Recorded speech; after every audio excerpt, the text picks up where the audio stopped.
Do you want to make money while you sleep? I'm going to reveal the 7 best passive income ideas that will change your life. From investments to creating your own product, you'll learn how to get started and how much you can actually earn. One of these methods is already bringing me $19,000 a week. And yes, you don't need to quit your job to get started. Stick around till the end because I'll show you how to make money, even if you have no startup capital. You won't believe how simple it is. Want more ideas for passive income and financial freedom? Subscribe to the channel and turn on notifications so you don't miss new videos with practical tips to help you boost your earnings. Let's dive into 7 passive income ideas, each rated by 2 key factors: how difficult it is to get started and how challenging it is to maintain while generating income. Whether you're grinding a 9-to-5, eager to establish a side stream of income, or aiming for a full-blown side hustle, these 2 criteria are vital. The first route to consider is buying physical property for rental income. The initial barriers are steep. You need cash. Yes, a solid down payment. You also need a decent credit score.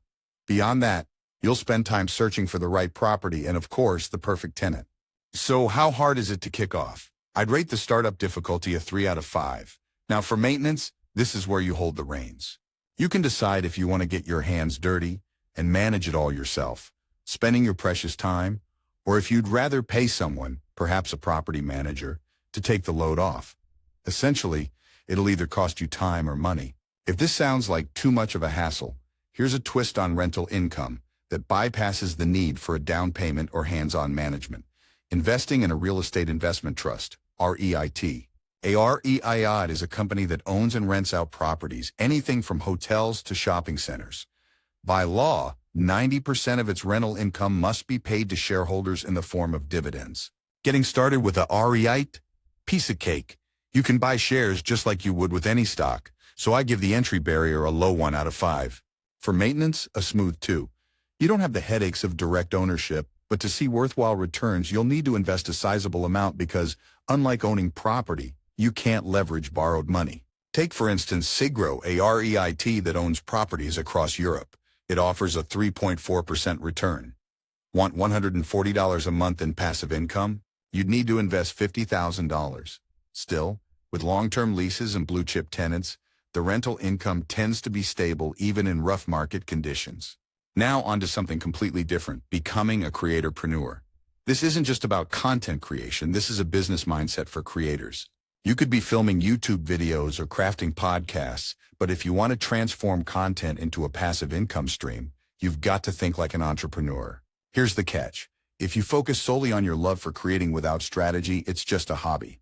On the other hand, obsess over the business side and burnout will hit before you make any real money. Balance is key. Let's talk about getting started. It's practically open to anyone. You need a phone, a decent internet connection, and you're in. The startup difficulty?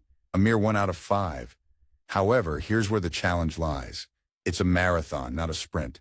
Turning this into a passive income stream requires patience and persistence, often for months without any financial reward. That's the entrepreneurial angle. You need to set up workflows, hire help, outsource, and keep producing quality content consistently. I can speak from experience. It took me 10 months of making $0 before I got into YouTube's partnership program.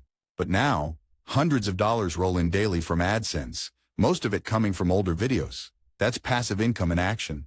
This balancing act between creativity and strategy, between investing upfront effort and reaping later rewards, is what makes passive income streams both intriguing and attainable. The trick? Finding your path and sticking to it long enough to see the returns. Take Ali, for example. Last year, he pulled in an astonishing $405 million from YouTube alone, all while dedicating just a couple of hours each week to his channel. Impressive, right? Well, he didn't get there overnight. He's built systems and structures around his work to keep it as passive as possible. In fact, he even offers a course on how he achieved this, packed with the strategies that took him to this level. I'll drop the link below if you're curious about diving into that world. However, don't be fooled. While this can lead to massive success, the toughest hurdle is staying consistent, especially in those early days. For that reason, I'd rate the maintenance level a solid 4 out of 5. But if you can grind through that initial period, YouTube can easily become one of the most rewarding passive income streams around. Next up, online courses. Now this is one I'm particularly fond of.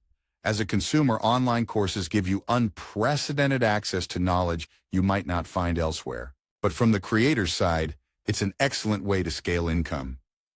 Kat Norton, also known as Miss Excel, is a prime example. She started a TikTok profile, sharing tips and tricks on using Excel, and her videos blew up. What started as quick TikTok tutorials evolved into full-fledged online courses. Within her first year, she made $1 million in sales, and on a really good day, she's pulling in over 6 figures from these courses, all passive. She created them once, and now she reaps the rewards over and over again. So how hard is it to launch an online course? The real challenge is finding your niche. What unique value can you bring? What can you teach that others are willing to pay for? Once you've nailed that down, creating the course is relatively straightforward. You can upload it to platforms like Skillshare or Udemy, or even host it on your own website. As for maintenance, that's the easier part, so I'd give it a 2 out of 5. Once it's set up, it practically runs itself, making online courses one of the best passive income opportunities out there. The fourth method, dividend investing, perhaps the purest form of passive income. Here's how it works. When you purchase a share in a company, you own a small piece of that business. If that company pays dividends, it's handing over a slice of its profits directly to you. Simple, right? Getting started, however, can be a bit tricky. Research is crucial when choosing individual stocks for dividends, so I'd rate the difficulty of getting started a 3 out of 5. You'll need to comb through financial reports, analyze statements, and understand the ins and outs of the companies you're investing in. But if you don't want to spend hours in financial deep dives, there's a more hands-off way to approach dividend investing: index funds. This is the route I personally prefer. Index funds allow you to invest in a broad range of companies, spreading out your risk. Instead of relying on the performance of a single company, you own tiny pieces of many companies, all paying dividends. This diversification makes index funds a safer and more reliable way to earn passive income. Plus, it's less time-consuming than managing individual stocks. You set it, forget it, and let the dividends roll in. Let's talk about dividend investing a little more. In terms of getting started, it's as easy as opening a brokerage account and putting your money into index funds. It doesn't require much effort up front, so I'll give it a 1 out of 5 for the difficulty of starting. Now, when it comes to maintenance and making substantial money from this, that's where things ramp up. Although index funds are hands-off investments, to truly maximize your gains, you'll need to keep adding to your portfolio and reinvesting those dividends. This is crucial. Over time, the real passive income kicks in through appreciation and capital gains. So, for maintenance, I'd give it a 3. The strategy itself is simple, but growing your wealth to a substantial level takes patience and continuous investment. The fifth passive income stream worth exploring is selling digital products. Think ebooks, downloadable templates, presets, website themes, and so on. What's great about digital products is that once you create them, the costs to maintain are minimal, making it nearly 100% passive afterward. Take Steve Shoga, for example. He took everything he knew from his design job, packaged it into an ebook, and ended up making a staggering $2.3 million from it. It's a great reminder that you don't need to reinvent the wheel. Sometimes the most profitable ideas come from what you already know, and many of us overlook the value of our day-to-day expertise. How difficult is it to get started? I'd rate it a 2. You don't need much upfront investment, just your time and expertise. The harder part is finding a product idea that people will actually pay for. When it comes to maintenance, I'd give it a 3. Once your product is live, you can either put it on platforms like Etsy and let people discover it, or you can actively build an audience and create content to drive more sales. The key is creating something valuable that people are willing to invest in, and the more you nurture your audience, the greater your success. The sixth method is affiliate marketing. This is when you promote someone else's product or service and earn a commission on every sale made through your unique link. For example, many of the links you'll see in my video descriptions are affiliate links, meaning I get a percentage of the sale when someone purchases through them, without it costing the buyer any extra. According to a recent article, the average affiliate marketer earns around $55,000 a year. For me, between affiliate marketing and YouTube AdSense, I made $19,000 in just the last week. Getting started with affiliate marketing is incredibly easy, so I'd give it a 1. Signing up for affiliate programs takes just minutes. But here's the catch. The real challenge is driving traffic to those links. That's where the hard work lies. Although I can make significant passive income now, it took me a full year of building an audience before I reached this point. So while affiliate income feels passive in the moment, it's often the byproduct of a lot of upfront effort. For maintenance, I'd give it a 4. You need consistent traffic, which means continuously growing your platforms, whether that's a blog, YouTube channel, or social media presence, to keep the income flowing. Lastly, the seventh idea is a productized service. This is a hybrid of a service and a product where you take something that typically requires your time and turn it into something more scalable and automated. Services like one-on-one coaching or freelancing are great for quick money, but they're limited because you're trading hours for dollars. You can only do so much in a day, but with a productized service, you package that offering into a product, allowing you to step back and let it generate income passively. For instance, I have a friend who is a personal trainer.